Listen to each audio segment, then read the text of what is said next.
Recently, I met with a potential buyer who wanted a script machine and liked this 1962 Smith Corona Galaxy very much, except for the color. She had her heart set on a two-tone sage green and cream color scheme, and asked if I would swap the ribbon cover and platen knob collars from this machine and put them on that machine. She even offered to pay 50% more.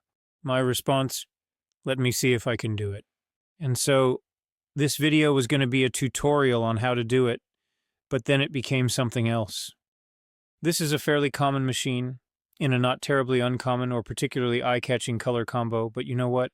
Even with its missing touch control slider and some mellowing to the plastic mask, this is a finely tuned machine even after 60-plus years, and has earned the right to keep its original plumage just the way it is.